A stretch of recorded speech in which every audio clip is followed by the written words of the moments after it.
Assalamualaikum warahmatullahi wabarakatuh. Perkenalkan saya Tiffany Zalianti Fitri dengan NIM 24016260 dari Prodi Pendidikan Bahasa dan Sastra Indonesia.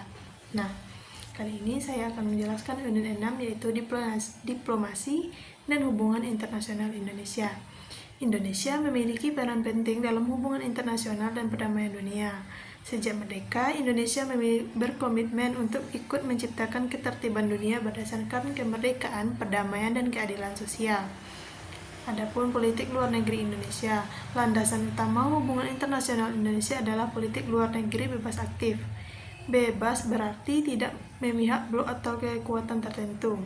Aktif berarti ikut berkontribusi dalam penciptakan perdamaian dan kerjasama internasional. Prinsip ini membuat Indonesia dapat menjalin hubungan baik dengan berbagai negara di dunia.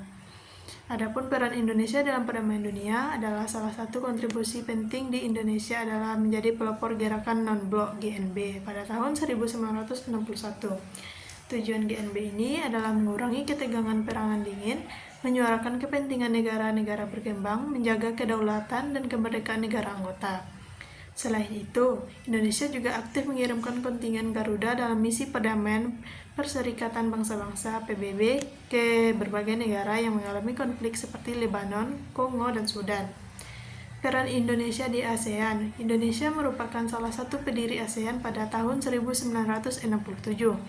Tujuan ASEAN adalah meningkatkan kerjasama ekonomi, mendorong kemajuan sosial dan budaya, menjaga perdamaian dan stabilitas kawasan Asia Tenggara.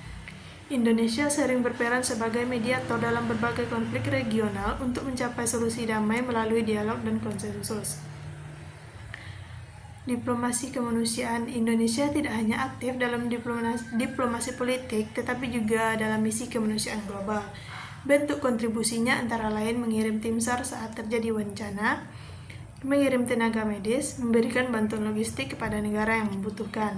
Bantuan tersebut diberikan berdasarkan prinsip kemanusiaan tanpa membedakan latar belakang politik atau agama. Nah, adapun diplomasi di era digital, perkembangan teknologi dan media sosial telah mengubah cara diplomasi dilakukan.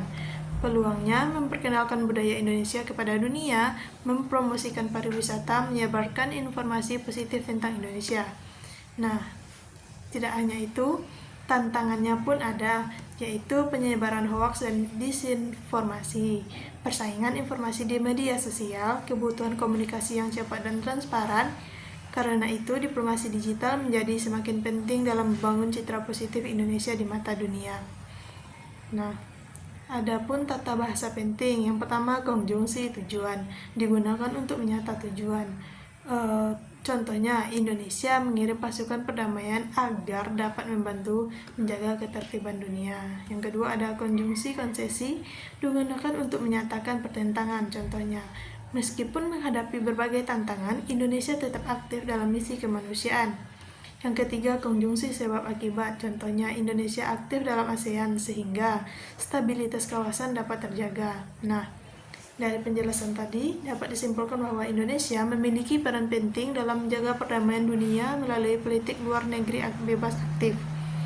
Peran tersebut diwujudkan melalui gerakan non-blok ASEAN, misi perdamaian, PBB, serta bantuan kemanusiaan internasional.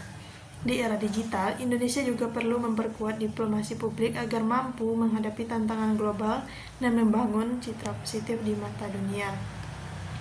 Nah, sebagai negara yang menjunjung perdamaian dan kerjasama internasional, Indonesia terus berupaya menjadi jembatan dialog dan solusi bagi berbagai tantangan global.